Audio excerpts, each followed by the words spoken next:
আচ্ছা, শুরু করি। হ্যাঁ, স্যার হচ্ছে স্যারের যে স্লাইডগুলো আছে বা স্যার যেভাবে পড়ে আমাকে ওই স্লাইডগুলোই স্যার পাঠাইছে, আমি ওইভাবে পড়ানোর চেষ্টা করবো। জানি না কতটুকু পারবো, কারণ আমি জানি না ওগুলো।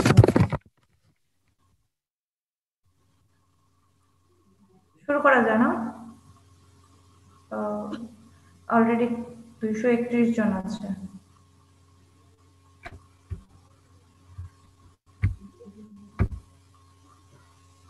আচ্ছা, আজকে হচ্ছে ক্লাস হচ্ছে সয়েল কনজারভেশনের উপরে। স্যার সয়েল কনজারভেশন আর অ্যাগ্রোফরেস্ট্রির সাথে সয়েল কনজারভেশনের রিলেশনটা কি সেগুলো পড়াবে। স্যার মনে হয় 6-7টা ক্লাস লাগতে পারে, তার মধ্যে আজকে আমি যতটুকু পারি করার চেষ্টা করব। তো আজকে আমরা সয়েল কি, সয়েল প্রোফাইল কি, সয়েল কনজারভেশন কিভাবে হয়, আর হোয়াট ইজ সাস্টেনেবিলিটি আর sustainable land use and agroforestry কিভাবে সাস্টেনেবল ল্যান্ড ইউজ টেকনোলজি, এটা দেখানো হবে। প্রায় সময় প্রশ্নটা আসে, why agroforestry is called sustainable land use technology. I think এই কোশ্চেনটা তোমরা ইন্ট্রোডাকশন যে চ্যাপ্টার, সে চ্যাপ্টারেও পড়ানো হয়েছে যে সাস্টেনেবল ল্যান্ড ইউজ সিস্টেম কেন বলা হয় অ্যাগ্রোফরেস্ট্রি, অলরেডি পড়ানো হয়েছে। সয়েল কনজারভেশন স্ট্র্যাটেজি কি কি, and how soil fertility is decline, কিভাবে সয়েল ফার্টিলিটি ডিক্লাইন করে। ওকে,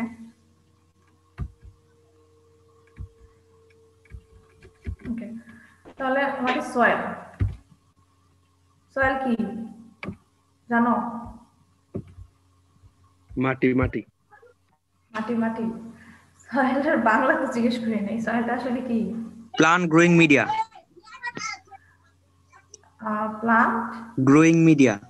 আচ্ছা, প্লান্ট গ্রোন এরিয়া, প্লান্ট যেখানে গ্রো করা পানিতে হয়, তো তাই তো? আচ্ছা, যাই হোক, সয়েল অনেক কিছু নিয়ে তৈরি। সয়েলের মধ্যে শুধুই সয়েল থাকে তা না, ওয়াটার, এয়ার সবকিছুই থাকে, গ্যাস থাকে, বিভিন্ন ধরনের নিউট্রিয়েন্ট থাকে, অনেক কিছু থাকে। সো সয়েল হচ্ছে একটা প্ল্যাটফর্ম বলা যায়, অথবা একটা মিডিয়া বলা যায়।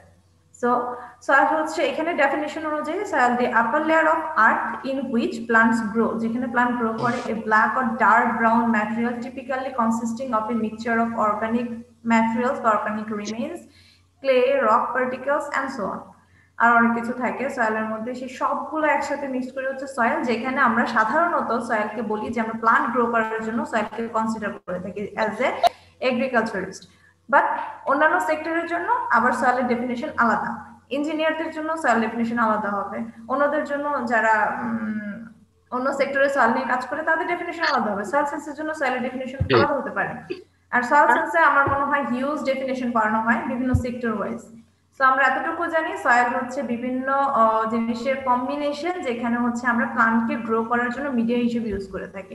এখানে একটা বড় ডেফিনেশন দেওয়া আছে, soil is a natural body compressed of solids, minerals and organic matter, liquid and gaseous, that occurs on the land surface, occupies space and is characterized by one or both of the following. That means horizon বা লেয়ারের নাম শুনছি, soil horizon থাকে, that are distinguishable from the initial material, আগের material থেকে একটা থেকে আরেকটা আলাদা থাকে। আমরা সয়েল প্রোফাইল থেকে সয়েলের লেয়ারগুলোকে আলাদা করতে পারি তাদের ক্যারেক্টারিস্টিক্স এর উপর বেসিস করে। এটা হয় কিসের জন্য? বিভিন্ন জিনিস অ্যাডিশন হয়, অনেক কিছু ডিলিশন হয়, একটা থেকে আরেকটা ট্রান্সফার হয়, ট্রান্সফরমেশন হয়, এটসেট্রা। এই সব কিছুর উপর ডিপেন্ড করে সয়েলকে আমরা বিভিন্নভাবে ক্যারেক্টারাইজ করতে পারি। আচ্ছা, সয়েল প্রোফাইল, সয়েল প্রোফাইলটা কি বুঝতো? জি ম্যাম। কোথায় পড়ছো? সয়েল সায়েন্সে। প্র্যাকটিক্যাল ট্যুর ছিল? জি ম্যাম। কোথায় ছিল? ভালুকা? জি ম্যাম। জি ম্যাম। আচ্ছা, তো এখানে সয়েল প্রোফাইল তাহলে একদম প্র্যাকটিক্যালি দেখছো, তাই না? একটা ভার্টিক্যালি সয়েল প্রোফাইল কি হরিজন্টাল কাটলে দেখা যায় নাকি ভার্টিক্যাল কাটতে হয়? ভার্টিক্যালি ভার্টিক্যালি ভার্টিক্যালি কাটতে হয়। কাটলে আমরা হচ্ছে সয়েলের বিভিন্ন লেয়ার দেখতে পাই। একটা সার্টেন ডিসটেন্স পর্যন্ত যখন আমরা এটাকে সেকশন করি ভার্টিক্যালি, তখন আমরা বিভিন্ন এরকম একটা সয়েল প্রোফাইল দেখা যায়, যেখানে আমরা বলি যে আপার লেয়ারটা হচ্ছে অর্গানিক ম্যাটেরিয়ালস থাকে, আনডিকম্পোজড, ডিকম্পোজড এন্ড বিভিন্ন ধরনের অর্গানিক ম্যাটেরিয়াল থাকে, যেখানে হচ্ছে ও হরাইজন বলে থাকি আমরা, অর্গানিক ম্যাটারের যে হরাইজনটা। দেন এ হরাইজন, এ হরাইজনে আসলে আমরা ওই যে সারফেস সয়েলটাকে বলে থাকি টপ সয়েল, যেটাকে বা সারফেস সয়েল বলি, যেখানে হচ্ছে নিউট্রিয়েন্টের পরিমাণ বা সবকিছু একটু বেশি থাকে। আমরা ক্রপ জোনে বলি সারফেস সয়েলের সারফেস লেয়ারে হচ্ছে নিউট্রিয়েন্টের পরিমাণ বেশি থাকে, এই জন্য ক্রপ জোনটার রুটের ডিস্ট্রিবিউশনও খুব বেশি হয় না। দেন ই হরাইজনটা একটু দেখো, লাইট কালার, উপরে এ হরাইজনে অর্গানিক ম্যাটারের পরিমাণ বেশি থাকে, অন্যান্য নিউট্রিয়েন্টের পরিমাণ বেশি থাকে, তাই এটা ডার্ক কালার হয়, কিন্তু ই হরাইজনটা লাইট কালার হয়ে যায়, কারণ ই হরাইজন থেকে লিচিং লস বা নিউট্রিয়েন্টের লসটা খুব বেশি হয়, আর এখানে এর জন্য এটা লাইট কালার হয়। এখানে সবকিছু লস হয়, কোনো কিছু ডিকম্পোজিশন হয় না, সবই লস হয়ে যায়, এর জন্য এটা ই হরাইজন। বি হরাইজনটা কি, বি হরাইজনে আবার ডিকম্পোজিশন শুরু হয়, ডিকম্পোজিশন শুরু হয়, সেখানে বিভিন্ন ধরনের আমরা হার্ড প্লাউ পেন বা এগুলোর নাম তো শুনছি, সেগুলো সাধারণত ই হরাইজন পাওয়ার পর বি হরাইজনে গিয়ে হয়, কিছু বিভিন্ন ধরনের ক্লে মিনারেলস এগুলো ডিস্ট্রিবিউট হয়ে এখানে জমা হয়। আর সি হরাইজনটা আমরা জানি যে আমাদের হচ্ছে উইদারিং বা সয়েল উইদারিং সম্পর্কে তো জানি মনে হয় না, প্যারেন্ট ম্যাটেরিয়াল, হ্যাঁ উইদারিং হয় বা রিলিফ হয়, হয়ে হচ্ছে সি হরাইজন হয়। আর আর হরাইজনটাকে আমরা সাধারণত বলি যেটা হচ্ছে একদম বেড রক, এখানে হচ্ছে একদম সলিড রক বা এই টাইপের কিছু থাকে। আচ্ছা, এই হরাইজনগুলো আবার দুইটা ভাগে ভাগ করা যায়, একটা সারফেস সয়েল ছাড়া ইলুভিয়াল জোন, আর একটা হচ্ছে এলুভিয়াল জোন, প্রথমটা, আরেকটা হচ্ছে ইলুভিয়াল জোন। এলুভিয়াল জোনটা হচ্ছে জাস্ট হচ্ছে কোনো কিছু ইউজ হয়ে যাওয়া বা ডিকম্পোজ ইউজ হওয়া আর কি, যে আমি এ হরাইজন থেকে প্লান্ট আপটেক করতেছে নিউট্রিয়েন্ট, ই হরাইজনে লিচিং লস হয়ে যাচ্ছে, তার মানে প্লান্টের মানে নিউট্রিয়েন্ট বা আদার যে মিনারেলস আছে সেগুলো ইউজ হয়ে যাচ্ছে, ক্ষয় হয়ে যাচ্ছে, কমে যাচ্ছে। আর ইলুভিয়াল হরাইজন হচ্ছে এখানে হচ্ছে জমা হচ্ছে, লিচিং লস হয়ে নিচে জমা হচ্ছে নিচের লেয়ারে, রকের বা মিনারেলের উইদারিং হয়ে সেখানে আবার নিউট্রিয়েন্ট বা আদার যে আমাদের ম্যাটেরিয়ালস দরকার সেগুলো জমা হচ্ছে। ইলুভিয়াল জোনটা হচ্ছে অ্যালুভিয়াল জোনের উল্টা, একটাতে লস হয় উপরে আমরা ইউজ মানে প্লান্ট ইউজ করে বা অন্যভাবে ইউজ হয়, লস হয়ে যায়, আর পরের গুলোতে হচ্ছে জমা হয় বা নতুন ভাবে তৈরি হয়। এখন আমরা আসি আমাদের মেইন চ্যাপ্টার, ওটা তো সয়েলের কিছু ডেফিনিশন ছিল বা ইয়ে ছিল, এখন বা সয়েল প্রোফাইল ছিল, এখন সয়েল কনজারভেশনটা কি। আচ্ছা time 11:18। Soil conservation, soil conservation কি আসলে, সয়েলটা বাদ দিই, কনজারভেশন কি কেউ কি জানি কনজারভেশন কি? ম্যাম, যে কোনো জিনিসকে রক্ষা করা যাতে সেটা হচ্ছে কোনো রকমের কোনো লস বা ক্ষতি বা এগুলো থেকে রক্ষা পায়, মানে হচ্ছে কোনো কিছুকে সংরক্ষণ করে রাখা, যেটাতে মানে কোনো কিছু সেটাকে আমরা ভবিষ্যতেও যেন এটাকে পাই, তাই না, যেটাকে ধরে রেখে আমরা যে আমাদের হিস্টরি বা কালচার সম্পর্কে অনেক সময় বলি যে আমাদের হিস্টরি কালচারকে কনজার্ভ করা উচিত, তাই না? এরকম ভাবে সয়েলটা হচ্ছে মোস্ট ইম্পর্টেন্ট, সয়েল না থাকলে আমাদের কারোরই অস্তিত্ব থাকতো না, সো সয়েলটাকে কনজার্ভ করা তো একদম মাস্ট। সো এর জন্য সয়েল কনজারভেশন করতে হবে। ডেফিনিশনের দিক থেকে চিন্তা করে যদি সহজ ভাষায় বলি, সয়েল কনজারভেশন হচ্ছে প্রিজার্ভিং, সয়েলটাকে প্রিজার্ভ করতে হবে কি থেকে, যাতে এটা নষ্ট না হয়, লস না হয় সয়েলকে, সয়েল বা কোনোভাবে ইনজুরি না হয়। এটা শর্ট জাস্ট এমনিতে বলা। যদি ব্রড সেন্সে বলি, soil conservation is the preservation of soil from erosion and degradation. আচ্ছা, ইরোশন আর ডিগ্রেডেশনের মধ্যে পার্থক্য কি, এটা কি জানি? দুটো কি একই জিনিস, ইরোশন আর ডিগ্রেডেশন? কেউ কি বলতে পারবা? ইরোশনটা হচ্ছে যে সয়েলটা ক্ষয় হয়ে যাবে বা এক জায়গা থেকে অন্য জায়গায় চলে যেতে পারে, কিন্তু ডিগ্রেডেশনটা হচ্ছে স্ট্রাকচারটাই তার নষ্ট হয়ে যাবে। ম্যাডাম, ইরোশনের সম্ভবত সয়েল প্রোফাইলের খুব বেশি ক্ষতি হয় না, কিন্তু ডিগ্রেডেশনের সয়েল প্রোফাইলই নষ্ট হয়ে যায় একদম। আচ্ছা, সয়েল ডিগ্রেডেশনের একটা পার্ট হচ্ছে সয়েল ইরেশন। ক্লিয়ার? সয়েল ইরেশন মানে হচ্ছে সয়েলের ক্ষতি হয়ে যাওয়া, ওকে। সয়েল বা সয়েলের পরিমাণ কমে যাওয়া, সয়েল উপর থেকে মুছে যাচ্ছে, মানে সয়েল সারফেস রান অফ হোক বা বিভিন্ন কারণে সয়েলের ইরোশন হচ্ছে, জাস্ট ইরোশন মানে হচ্ছে নষ্ট হয়ে যাচ্ছে বা লস হচ্ছে। ডিগ্রেডেশনটা হচ্ছে সয়েল ইরোশন হচ্ছে প্লাস হচ্ছে সেখানে নিউট্রিয়েন্টের পরিমাণ কমে যাচ্ছে, নিউট্রিয়েন্টের অ্যাভেলেবিলিটি কমে যাচ্ছে, অ্যাজ এ রেজাল্ট সয়েলের প্রোডাকশন কমে যাচ্ছে। তার মানে ডিগ্রেডেশন হচ্ছে ব্রড সেন্স, সয়েল ডিগ্রেডেশন অনেক কিছুর সাথে রিলেটেড, আর সয়েল ইরোশনটা হচ্ছে জাস্ট সয়েলের সাথে রিলেটেড, যে সয়েলের লস হচ্ছে, সেটা হচ্ছে সয়েল ইরোশন। এখন সেটাকে কিছু বলতে ভয়ানক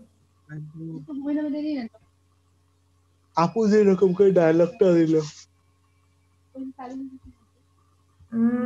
কার এখানে নয়েজ আসতেছে না কেউ কিছু জিজ্ঞেস করতেছেন? কনফিউজড।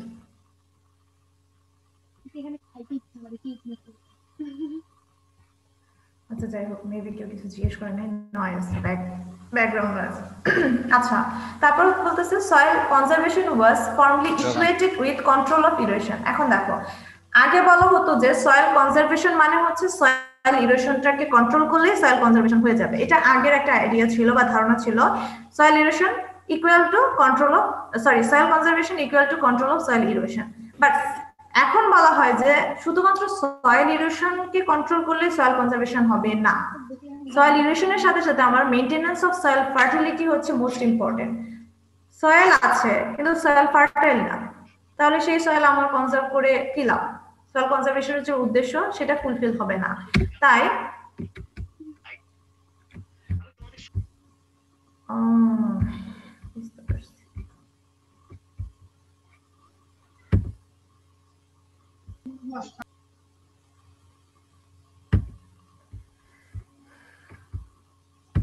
আচ্ছা, তারপর বলতেছে যে সয়েল কনজারভেশন কেন দরকার।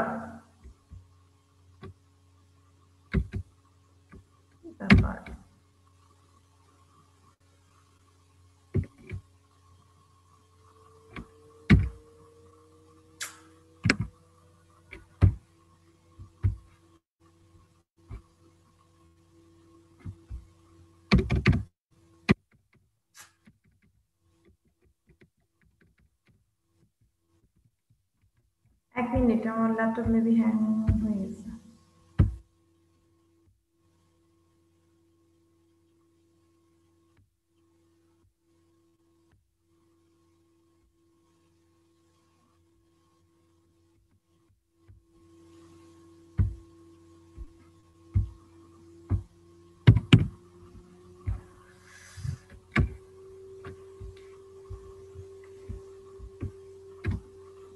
আচ্ছা, তোমরা কেউ একজন আনমিউট করে বলবে কি দেখা যাচ্ছে কিনা? দেখা যাচ্ছে ম্যাম। আচ্ছা, থ্যাংক ইউ। আচ্ছা, তারপরে সয়েল কনজারভেশন বলতেছি, আগে বলা হতো যে কন্ট্রোল অফ সয়েল ইরোশনটাই হচ্ছে। হ্যাঁ বল। স্লাইড শো অফ করা, হ্যাঁ এখন ঠিক আছে। আচ্ছা, সয়েল কনজারভেশনটা হচ্ছে control of soil erosion, but এখন বলা হয় যে সয়েল কনজারভেশন মানে হচ্ছে মেইনটেনেন্স অফ সয়েল ফার্টিলিটি। এখন সয়েল ফার্টিলিটি মেইনটেনেন্সের জন্য কি কি দরকার সেখানে দেখো নিচে বলা আছে, একটা লিস্টের মতো দেওয়া আছে। মেইনটেনেন্স অফ সয়েল ফার্টিলিটি কিসের সাথে রিলেটেড বলতেছে? Control of erosion. তো ফার্স্ট অফ অল ইরোশনকে কন্ট্রোল করতেই হবে, মাস্ট। দেন আমাকে অর্গানিক ম্যাটারকে মেইনটেইন করতে হবে। দেন সয়েল ফিজিক্যাল যে প্রপার্টিজ আছে, ফিজিক্যাল প্রপার্টিজ এর মধ্যে কি কি পড়ে? তোমরা কি কি পড়ছো মনে আছে? Soil physical properties, chemical properties, porosity, bulk density, তারপর হচ্ছে পার্টিকেল ডেনসিটি। শুধু ডেনসিটি, পোরোসিটি নাই? জি ম্যাম, পোরোসিটি তো বললাম।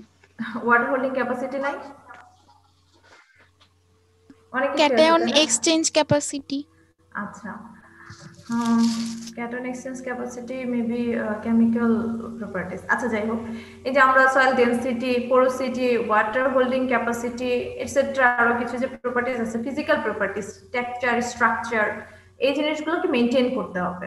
দেন মেইনটেনেন্স অফ নিউট্রিয়েন্টস, এটা তো মাস্ট। আমাদের গাছের জন্য খাবার দরকার, খাবার তো নিউট্রিয়েন্টস থেকে আসে। এন্ড দেন যদি তোমার সয়েলটা সব কিছু আছে কিন্তু সেই সয়েলটা যদি টক্সিক থাকে, বর্তমানে যেটা আমাদের হচ্ছে বিভিন্ন ইন্ডাস্ট্রিয়াল এরিয়ার পাশে যে সয়েলগুলোতে আমরা ক্রপস করে থাকি, সেগুলো দেখবে যে টক্সিক সয়েলে হচ্ছে। সেগুলোর ক্রপস থেকে আমাদের শরীরে অনেক টক্সিক চলে আসছে, হেভি মেটাল চলে আসতেছে।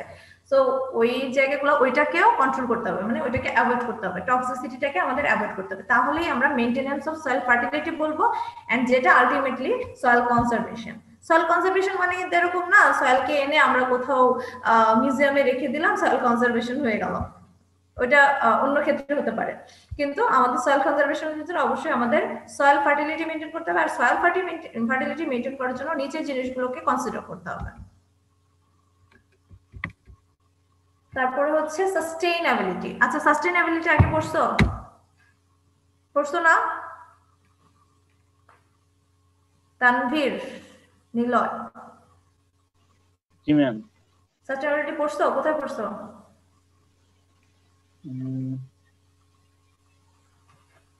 মনে করতেছি না। অ্যাগ্রো ফরেস্ট্রিতে পড়ো না সাস্টেইনেবিলিটি? ও জি ম্যাম।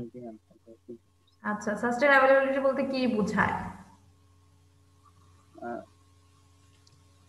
ম্যাম আমরা যে পদ্ধতি মানে যে পদ্ধতিটা অবলম্বন শুধু করব তোমাকে একা বলিনি, অনেকেই বলছি, তোমার নামটা সামনে ছিল তাই তোমার নামটা কল করছি। Ma'am, productivity with socially conservation of acceptable natural হবে। resources. আচ্ছা, সাস্টেইনেবিলিটি হচ্ছে, হ্যাঁ বলো। ম্যাম সোশ্যালি অ্যাকসেপ্টেবল হবে, ইকোনমিক বেনিফিটেবল, আর এনভায়রনমেন্টালি ভায়াবল হবে। আর হচ্ছে ম্যাম মানে যেটা হচ্ছে এনভায়রনমেন্টের কোনো ক্ষতি না করে যেটা আমরা ইউজ করতে পারবো, যে টেকনোলজিটা, এটা সাস্টেইনেবল। আচ্ছা, সাস্টেইনেবল মানে আমরা সহজ বাংলায় বলি টেকসই টাইপের কোনো কিছু, তাই না? সাস্টেইনেবল জি মানে ম্যাম। টেকসই বোঝায় যেটা আমরা প্রোডাকশনটা একটা কনস্ট্যান্ট মোর অর লেস কম বেশি প্রতি বছর সেম থাকবে, এবং সেই প্রোডাকশন সেম রাখার জন্য এমনি তো সেম থাকবে না, এটার কোয়ালিটি কোয়ান্টিটি সেম রাখার জন্য আমরা যে ন্যাচারাল রিসোর্স গুলো আছে সেগুলোকে হ্যাম্পার করা যাবে না, সেগুলোকে কনজার্ভ করতে হবে। That means productivity as well as conservation of natural resource, এই দুইটা একসাথে করলে হচ্ছে সাস্টেইনেবিলিটি হবে। ঠিক আছে, যে আমাদের প্রোডাকশন ঠিক থাকবে মোর অর লেস প্রতি বছরই একটা আমরা এভারেজ বা একটা হ্যান্ডসাম প্রোডাকশন পাবো, তার সাথে আমাদের যে ন্যাচারাল রিসোর্স গুলো প্রোডাকশনের জন্য যে রিসোর্স গুলো প্রয়োজন সেই রিসোর্স গুলোকে আমরা যথেষ্ট পরিমাণ মেইনটেইন করব, কনজার্ভ করব, সেই দুইটা একসাথে হলেই সাস্টেইনেবল প্রোডাকশন সিস্টেম হবে। এন্ড অ্যাগ্রো ফরেস্ট্রিতে বলা হয়, অ্যাগ্রো ফরেস্ট্রিতে এই দুইটাকে একসাথে মেইনটেইন করা হয় প্রোডাকশন বাড়ানোর জন্য। আমরা ন্যাচারাল রিসোর্স গুলোকে কনজার্ভ করার জন্য অ্যাগ্রো ফরেস্ট্রি সিস্টেম করে থাকি, বিভিন্ন ক্রপস এর সাথে ট্রি প্লান্টেশন করি যাতে হচ্ছে আমাদের নিউট্রিয়েন্টের ব্যালেন্সিং সিস্টেম ঠিক থাকে, সয়েলের ইরোশন কম হয়, সয়েল কভারেজ বাড়ে, প্রোডাকশন বাড়ে, সবকিছু মিলে অ্যাগ্রো ফরেস্ট্রি এগুলো মেইনটেইন করে। তাই হচ্ছে অ্যাগ্রো ফরেস্ট্রিকে সাস্টেইনেবল সিস্টেম বলা হয় বা সাস্টেইনেবল এগ্রিকালচারাল সিস্টেম বলা হয়। ক্লিয়ার? এরকম ডেফিনেশন বা এরকম উত্তর কোথাও হচ্ছে সরাসরি লেখা নাই, তোমাদের এই অ্যাপ্লাই টাইপের কোশ্চেনগুলো আসলে তোমরা এই কথাগুলোই লিখবা। অ্যাগ্রো ফরেস্ট্রি কিভাবে সাস্টেইনেবল, কেন অ্যাগ্রো ফরেস্ট্রিকে সাস্টেইনেবল বলা হয়, বিকজ সাস্টেইনেবল বলতে যা বোঝায় এই দুইটা টার্মই হচ্ছে অ্যাগ্রো ফরেস্ট্রি ফুলফিল করে। কিভাবে করে জাস্ট এক্সাম্পল দিয়ে বুঝিয়ে দিলে তোমাদের আনসার হয়ে যাবে। ওকে, এই কোশ্চেনটা প্রায় সময় আসে যে অ্যাপ্লাইড হিসেবে কেন অ্যাগ্রো ফরেস্ট্রিকে সাস্টেইনেবল বলা হয়। ঠিক আছে, আচ্ছা এখন বলতেছে maintenance of soil fertility is the major components of sustainable land use. তার মানে সাস্টেইনেবল ল্যান্ড ইউজ করতে হলে সয়েল ফার্টিলিটি মেইনটেইন করাই হচ্ছে প্রধান কারণ, যে সয়েল ফার্টিলিটি মেইনটেইন করতে হবে, তাহলেই সাস্টেইনেবল ল্যান্ড ইউজ করা যাবে। নিজে বলা আছে sustainable land use is that which maintains an acceptable level of production। Already আমি বলছি যেটা হচ্ছে একটা হ্যান্ডসাম প্রোডাকশন, একটা লেভেল অফ প্রোডাকশন মেইনটেইন করবে, and then at the same time conserve the basic resources on which production depends। তার মানে যে বেসিক জিনিসগুলো না হলে প্রোডাকশন হবে না, বা প্রোডাকশন যে জিনিসগুলোর উপর ডিপেন্ড করে সেগুলোরও কি করতে হবে, কনজার্ভ করতে হবে এট দি সেম টাইম। ওকে, তখনই ওই সিস্টেমটা হবে সাস্টেইনেবল ল্যান্ড ইউজ। ক্লিয়ার?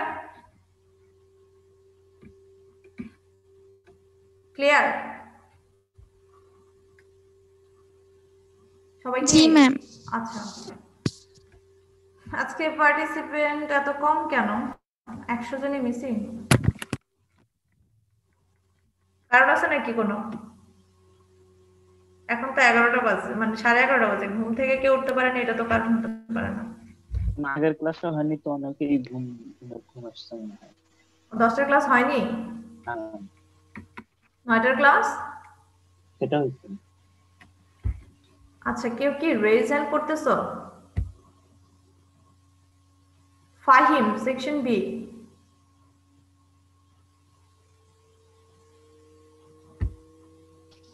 ভুল বুঝি নাই।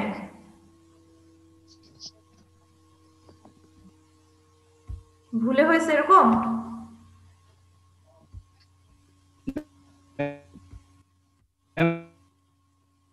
তোমার এখানে নেটওয়ার্কেরও মনে প্রবলেম, তোমার কথা আমি বুঝতেছি না। আচ্ছা যাই হোক, ভুল করে ম্যাম। আচ্ছা আচ্ছা ঠিক আছে, আমি ওর কথাও বুঝতে পারিনি, ওর নেটওয়ার্কে বেশ প্রবলেম ছিল। আচ্ছা ম্যাম আজকে ক্লাসটা একটু তাড়াতাড়ি শেষ করে দেন। তাড়াতাড়ি ক্লাস শেষ করবো? ক্লাস যখন শেষ হবে তখন শেষ হবে। এরপর এই সবার সাথে মেনটেন করে। আচ্ছা, এখন সয়েল কনজারভেশনের অনেকগুলো স্ট্র্যাটেজি আছে, মানে অনেকগুলো মেথড আছে, অনেকভাবে সয়েল কনজারভেশন করা যায়। অনেকগুলো মেথডের মধ্যে কিছু মেথড এখানে জাস্ট সিম্পলি আলোচনা করে দেই, এখানে ডিটেলস কিছু বলার নাই, তোমরা তোমাদের মতো ডিটেলস পড়ে নিতে পারো, আমি অন এন এভারেজ বলবো। Planting vegetation. প্লান্টিং ভেজিটেশন হচ্ছে soil conservation most important and effective method, cost effective অবশ্যই, কারণ প্লান্টিং ভেজিটেশন মানে হচ্ছে সয়েল ইরোশন কখন হয়, সয়েল ইরোশনকে যদি কন্ট্রোল করতে যাই বা নিউট্রিয়েন্টটাকে যদি মেইনটেইন করতে যাই, দ্যাট মিন্স সয়েল কনজারভেশন যদি করতে চাই তাহলে ইরোশনকে কমাইতে হবে। সো ইরোশন সাধারণত ফাঁকা জায়গায় ইরোশন বেশি হয়, যদি ভেজিটেশন কভারেজ থাকে তাহলে ইরোশন অনেক অনেক কমে যায় ফাঁকা জায়গার তুলনায়। সো ফার্মাররা ম্যাক্সিমাম এই প্র্যাকটিসটা করে থাকে, যেহেতু ফার্মাররা তাদের হচ্ছে প্রোডাকশন বিভিন্ন ধরনের কাল্টিভেশন করে থাকে। সো প্লান্টিং ভেজিটেশনের মাধ্যমে অ্যাজ ওয়েল এস ক্রপস হচ্ছে সয়েলের কভারেজ বাড়ায়, এবং তুমি যদি ট্রি প্লান্টেশন করো, ট্রি প্লান্টেশনের মাধ্যমে উইন্ড ইরোশন হওয়ার যে সম্ভাবনা ছিল বা সয়েলের ক্ষতি হওয়ার যে সম্ভাবনা ছিল সেটা অনেকাংশে কমে যায়। আমরা জানি ব্যারিয়ার বা ক্রপসের দ্বারা কাভার ক্রপস এন্ড ব্যারিয়ার মেথডের মাধ্যমে আমরা অনেকটাই হচ্ছে সয়েলের ইরোশন কন্ট্রোল করতে পারি, সয়েলকে কনজার্ভ করতে পারি। অ্যাজ ওয়েল এস আমরা প্লান্টিং ভেজিটেশনের মাধ্যমে বিভিন্ন ধরনের অর্গানিক ম্যাটার যেমন লিফ লিটার, প্লান্ট রেসিডিউ এগুলো অ্যাড করেও আমরা হচ্ছে সয়েলের কনজারভেশন বা ফার্টিলিটি মেইনটেইন করতে পারি। দেন কন্ট্রাপ্লাইং হচ্ছে কন্ট্রা ফার্মিং। কন্ট্রা ফার্মিংটা করা হয় সাধারণত স্লোপি এরিয়াতে বা হিলি এরিয়াতে।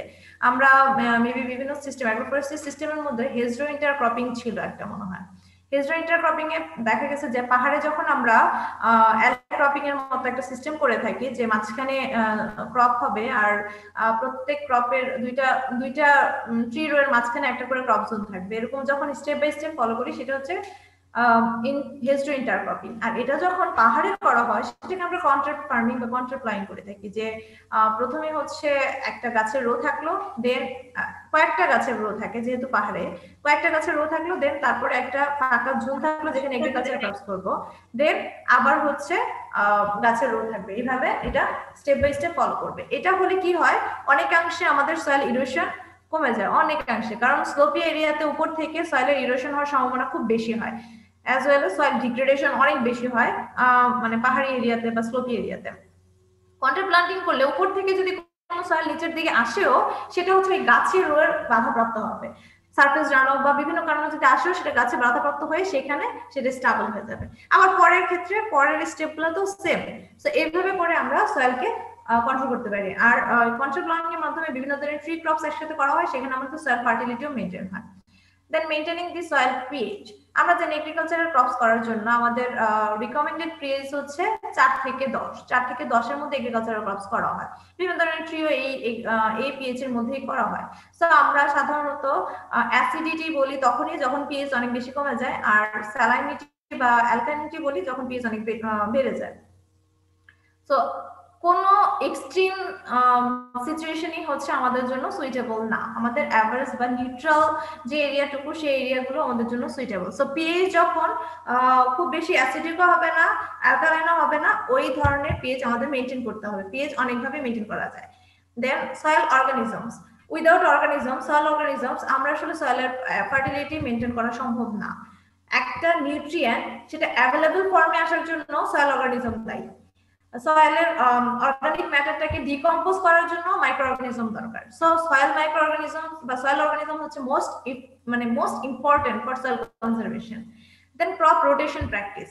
তোমরা যদি প্রতিদিন একই ধরনের খাবার খাও তোমরা বোর হবে না, বা ওই খাবারের প্রতি অনীহা চলে আসবে না, অথবা ওই খাবারের স্টক শেষ হয়ে যাবে না? কি মনে হয়, আছেন কেউ আপনারা? শেষ না হলেও বোর হয়ে যাবো। আচ্ছা, বোর হয়ে যাবা।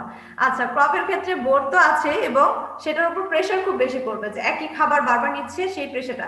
সাপোজ আমি ধান করলাম জমিতে, ফর এক্সাম্পল ধান করলাম জমিতে, ধান প্রতি বছর একই জমিতে ধানই করতেছি, তো ধানের জন্য যেই নিউট্রিয়েন্ট গুলো দরকার প্রতি বছর সেটা আপটেক করে নিচ্ছে না, নেওয়ার পরে সেই নিউট্রিয়েন্টের পরিমাণ কমে যাচ্ছে, কিন্তু অন্যান্য নিউট্রিয়েন্ট যেটা ধানের জন্য খুব বেশি প্রয়োজন না সেগুলো কিন্তু রয়ে যাচ্ছে।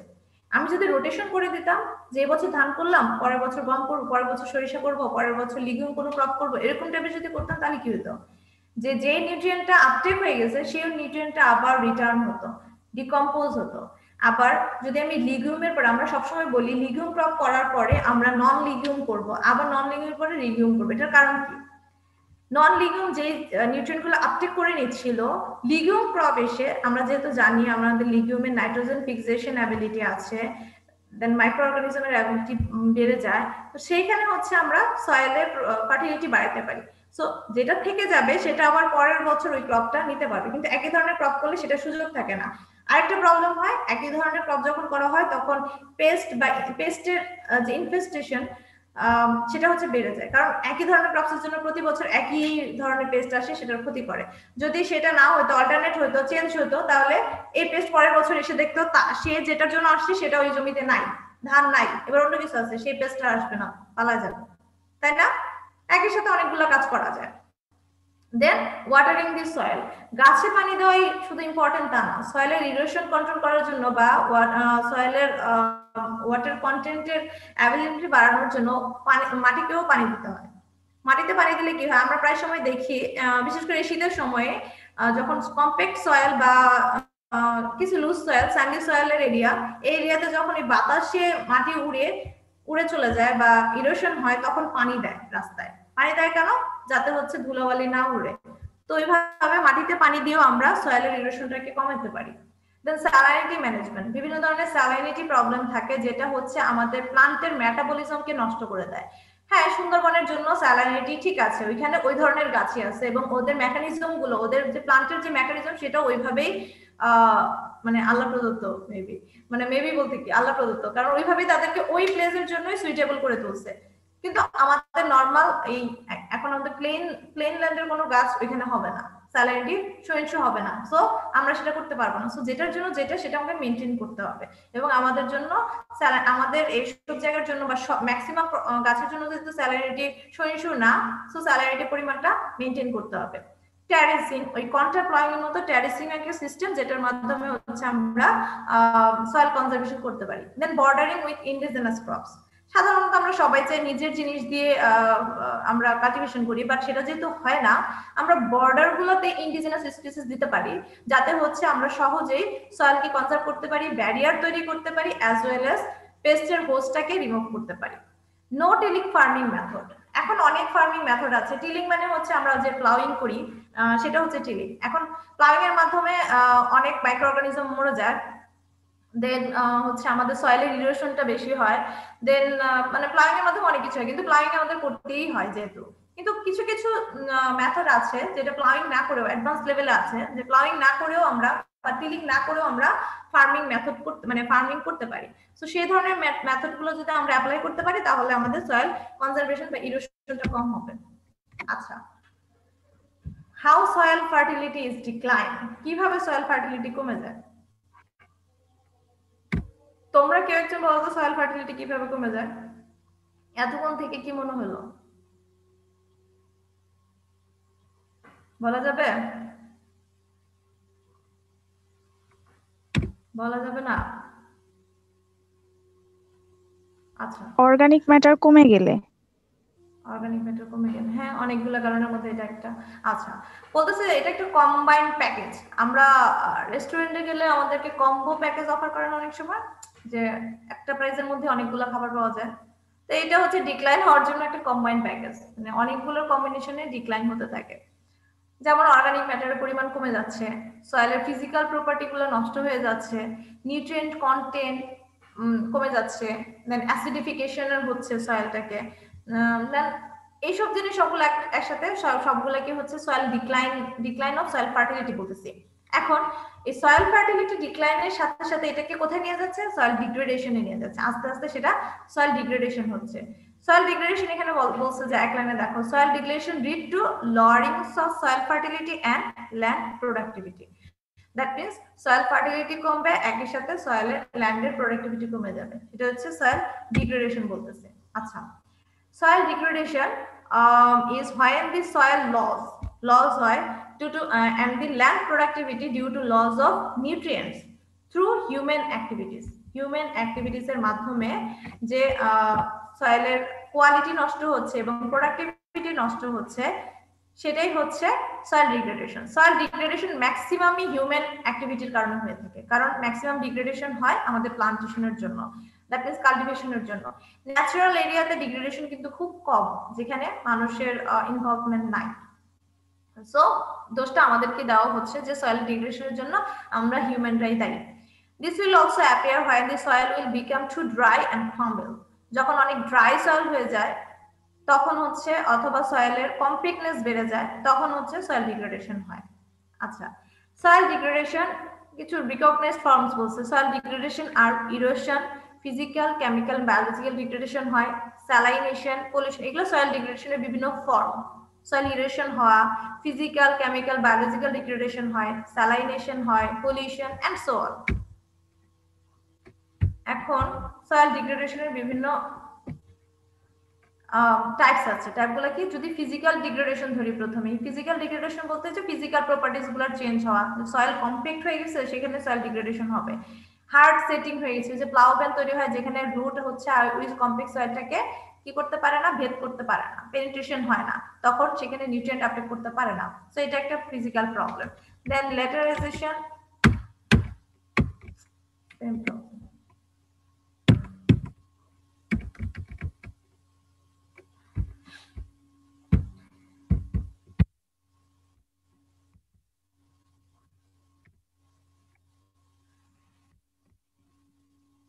দেখা যায়?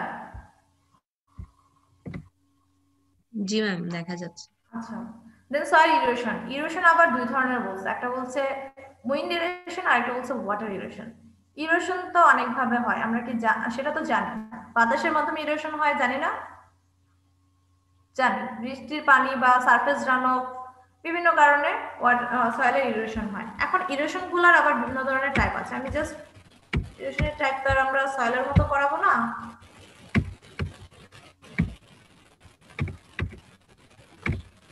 আচ্ছা, এখানে ইরোশনের তিনটা টাইপ দেখা যায়, তিনটা আরো টাইপ আছে, এই তিনটা হচ্ছে মেইন। দেখা যায় যে সয়েলের স্পার্স ইরোশন হয়। স্পার্স ইরোশন বলতে বোঝায় যে বৃষ্টির পানি পড়লে, যখন বৃষ্টির একটা ফোঁটা পড়ে, তখন যখন মাটিতে পড়ে, তখন যে সয়েলটাতে পড়ে সেই সয়েলের প্রপার্টিজ গুলা, মানে কণাগুলা চারপাশে ছড়িয়ে যায় না?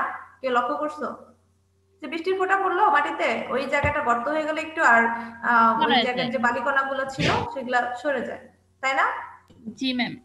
আচ্ছা, সেটা হচ্ছে স্পার্স ইরোশন, যে ড্রপ রেইনফলের যে রেইন ড্রপ সেটার মাধ্যমে হয়। দেন শীট ইরোশন বলি। শীট ইরোশন হচ্ছে একটা সয়েল লেয়ারের উপর থেকে ইউনিফর্ম ওয়েতে সয়েল হচ্ছে রিমুভ হয়ে যাওয়া বা সয়েল লস হয়ে যাওয়া। এখানে দেখো প্রথম ছবিতে বলা আছে, যেটা হচ্ছে যে এই উপরে মার্ক করা আছে শীট ইরোশনের উপরে, দেখো একটা স্কয়ার মার্ক করা আছে, সেটা হচ্ছে উপরের সয়েল লেয়ারটা এরকম ছিল, ক্ষয় হতে হতে এই নিচে নেমে আসছে, একদম ইউনিফর্ম লেয়ারে সয়েলের লস হয়েছে, এটা হচ্ছে শীট ইরোশন। দেন রিল ইরোশন। রিল ইরোশন হচ্ছে সয়েল মানে বৃষ্টির পানি বা বৃষ্টি হয়েছে, কোনো একটা একদম ড্রেনেজের মতো করে পানি যাচ্ছে এই পাশ দিয়ে, যে ছোট ছোট যে ড্রেনের মতো করে এদিক দিয়ে পানি যাচ্ছে, বরাবরই এদিক দিয়ে পানি যাচ্ছে, তখন ওই জায়গাটাকে ড্রেনের মতো তৈরি হয়ে যায়, সেটা হচ্ছে রিল ইরোশন। আর রিল ইরোশন যখন সিভিয়ার হয়ে যায় এবং এরকম ক্যানেল তৈরি হয়ে যায় ওই জায়গা দিয়ে পানি যেতে যেতে, তখন সেটাকে গালি ইরোশন বলে। আমাদের নদীর ওই পারে, ব্রহ্মপুত্র নদীর ওই পারে এরকম একটা ক্যানেলের মতো আছে, আমরা কি দেখছি?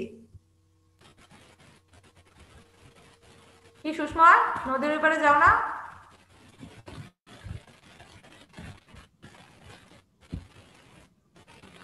সুষমা কি আছো?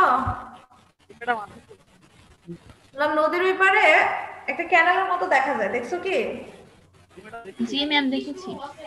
আচ্ছা, ওইটা কিন্তু যে সয়েল লস হয়ে হয়ে, ওটা কিন্তু কেউ তৈরি করে না, ওইখান থেকে সয়েলের ইরোশন হয়ে হয়ে এখানে যে নদী মানে একটা খালের মতো তৈরি হয়ে গেছে, এরকম টাইপের যখন হয়ে যায় সেই ইরোশনটাকে বলা হয় গালি ইরোশন। ওকে ম্যাম, ফার্স্ট ইরোশনটার নাম কি বলেছে? ফার্স্ট ইরোশন হচ্ছে এটা, ওইটা ছবি নাই, যেটা রেইন ড্রপের জন্য splash erosion, splash erosion, sheet erosion, rill erosion and gully erosion. আচ্ছা, এখন ইরোশন হলো, এটা হচ্ছে প্রথমে যেটা ইরোশন দেখালাম সেটা হচ্ছে রেইন ড্রপের ফলে হচ্ছে। দেন যেটা হচ্ছে শীট ইরোশন, সেটা ম্যাক্সিমামই হয় হচ্ছে উইন্ড ইরোশনের মাধ্যমে, বাতাসে হচ্ছে মাটি উপরের লেয়ার থেকে সরে যায়, সেটা হচ্ছে শীট ইরেশন, দেন ড্রিল ইরেশন রেইনফলের জন্য বা ওয়াটার ইরেশনের মধ্যে পড়ে, গালি ইরেশন হচ্ছে ওয়াটার ইরেশনের মধ্যে পড়ে। দেন কেমিক্যাল ডিগ্রেডেশন, কেমিক্যাল ডিগ্রেডেশন বলতে আমরা ম্যাক্সিমাম হচ্ছে নিউট্রিয়েন্টটাকে বুঝি, তাহলে বলতেছে ফার্টিলিটি ডিপ্লিশন, মানে ফার্টিলিটির ক্ষয় হচ্ছে। এলিমেন্টাল ইমব্যালেন্স হয়, বিভিন্ন ধরনের এলিমেন্ট আছে সেটা ইমব্যালেন্স হয়ে যায়, সেটা হচ্ছে কেমিক্যাল ডিগ্রেডেশন। যেমন অ্যাসিডিফিকেশনের কারণে হতে পারে, সোডিফিকেশনের হতে পারে, দেন সেখানে টক্সিক কম্পাউন্ড বেশি থাকলে সেটা ইমব্যালেন্স হয়ে যায়। এসব কারণে কেমিক্যাল ডিগ্রেডেশন হয়ে থাকে, যে কেমিক্যাল যে প্রপার্টিজ গুলো আছে সেগুলো নষ্ট হয়ে যায়। দেন বায়োলজিক্যাল ডিগ্রেডেশনের মধ্যে বলতেছে যে অর্গানিক ম্যাটারকে আমরা বায়োলজিক্যাল ডিগ্রেডেশন বলতেছি, অর্গানিক ম্যাটারের ডিক্লাইন হবে। যেমন আমরা যদি ক্রপ রেসিডিউ সেখানে দিতে না পারি, অথবা লিফলেটার না থাকে, অথবা আমাদের অর্গানিক কম্পোনেন্টের পরিমাণ কমে যায়, তখন হচ্ছে বায়োলজিক্যাল ডিগ্রেডেশন হবে। Then as a result macro and মাইক্রোফনার পরিমাণ যদি কমে যায়, সয়েলের অর্গানিক ম্যাটারের ডিকম্পোজিশন সম্ভব না। তোমরা জানো কিনা, যেমন ফর এক্সাম্পল সয়েলে যদি ম্যাক্রো মাইক্রোনিউট্রিয়েন্ট না থাকে, যেমন আমরা কেঁচোকে প্রাকৃতিক নাঙল বলে থাকি, তাই না? কেঁচোর কাজ কি? যেখানে আমরা মনে হয় ইয়েতে পড়ছি, শিফটিং কাল্টিভেশনে পড়ছি, তো ওরা যখন ল্যান্ড চুজ করে কাল্টিভেশন করার জন্য, দেখে যে যেখানে কেঁচোর পরিমাণ বেশি সেটা ওরা ভাবে যে ওটা ফার্টাইল সয়েল, সেখানে তারা কাল্টিভেট করে। কেন? বা কেঁচোর প্রাকৃতিক নাঙল বলার কারণ, কেঁচো মাটিটা ঝুরঝুরে করে দেয়, ইরিগেটেড ফর্মটা ভেঙে ফেলে। আচ্ছা, কেঁচো ঝুরঝুরে করে, তার মানে হচ্ছে মাটির কম্প্যাক্টনেস ভেঙে দেয় এবং সেটার মাটিকে পোরোসিটি বাড়ায় দেয়, তাই না? জি ম্যাম। সয়েলের এয়ারেশন বৃদ্ধি করে কেঁচো। সয়েলের যখন পোরোসিটি বেড়ে যায়, মাটিটা ফাঁকা ফাঁকা হয়ে যায়, তখন এয়ারেশন ভালো হয় সয়েলের। এন্ড আরেকটা হচ্ছে অবভিয়াসলি কেঁচোর মাইক্রো অর্গানিজমের, কেঁচো যেহেতু মাইক্রো অর্গানিজম, ওর নিজস্ব কিছু অ্যাবিলিটি আছে এখানে নিউট্রিয়েন্ট, মানে বিভিন্ন ধরনের নিউট্রিয়েন্টকে অ্যাভেলেবল ফর্মে নিয়ে আসে। তাছাড়া অনেক সময় বলা হয় কেঁচোর যে এক্সক্রিটা থাকে বা সেগুলো আমাদের অনেক সময় অর্গানিক ম্যাটার হিসেবে কাজ করে। তো এগুলোর জন্য কেঁচোকে আমরা প্রাকৃতিক নাঙল বলি, হচ্ছে যেহেতু এটা গর্ত গর্ত করে দেয়, মাটি ঝুরঝুরে করে দেয়, এর জন্য প্রাকৃতিক নাঙল বলি। আর এটা হচ্ছে অনেক ইম্পর্টেন্ট সয়েলের অর্গানিক ম্যাটার বা এগুলো মেনটেন করার জন্য। আচ্ছা, বুঝি নাই, কেউ একজন কিছু বলছো?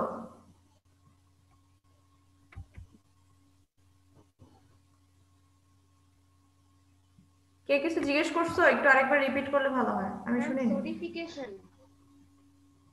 ম্যাম সোডিফিকেশন। ও সোডিফিকেশন, আচ্ছা।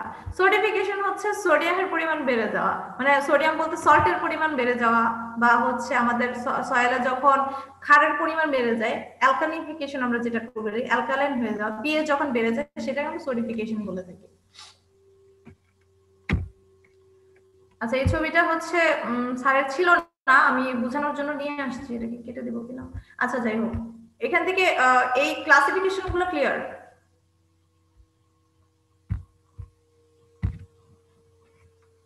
এখন কি দেখা যায় স্লাইড?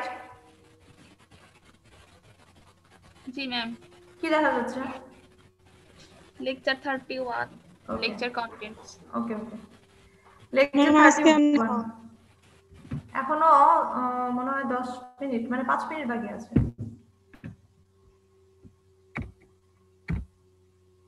ম্যাম টেরাসিংটা যদি বলতেন। বুঝি নাই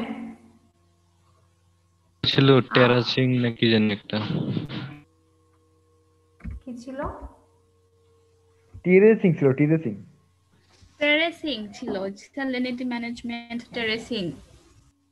টেরেসিং, আচ্ছা। টেরেসিং হচ্ছে, এখানে ছিল টেরেসিং। টেরেসিং হচ্ছে পাহাড় কেটে কেটে সিঁড়ির মতো তৈরি করে সেখানে লাইন তৈরি করে সেখানে কাল্টিভেট করা, সেটা হচ্ছে টেরেসিং। পাহাড় কেটে কেটে কর্নার, মানে পুরো একটা এরিয়াতে সিঁড়ির মতো তৈরি করে। এখানে স্যার আরো পড়াবে, টেরেসিং পড়াবে, কন্ট্রার প্লান্টিং, এগুলোর ডিটেইলস আরো পরে পড়াবে। আমরা যখন হিস্ট্রি ইন্টারপ্রোভিং বা সলভ করব, সলভ নামে একটা আমাদের মেথড আছে, সেটা পড়বো। সেটা যখন পড়াবে স্যারই পড়াবে মনে হয়, তখন টেরেসিং আরো ক্লিয়ার হয়ে যাবে। টেরেসিং জাস্ট একটা আইডিয়া রেখে রাখতে পারো যে পাহাড় কেটে কেটে সিঁড়ির মতো তৈরি করে, স্টেপ তৈরি করে সেখানে হচ্ছে কাল্টিভেট করা। ঠিক আছে? Yes ma'am. তার মানে আমাকে আর পড়াইতে দিবা না, তাই তো? না ম্যাম। না ম্যাম, সবার পড়ানোর কথাও ছিল না, স্যারই পড়াইতো। স্যার পড়ালে ঠিকই এতক্ষণে 2 চ্যাপ্টার শেষ করতো।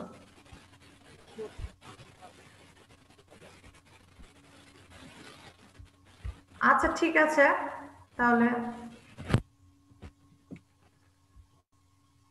শেষ করি, তাই না? হ্যাঁ ম্যাম।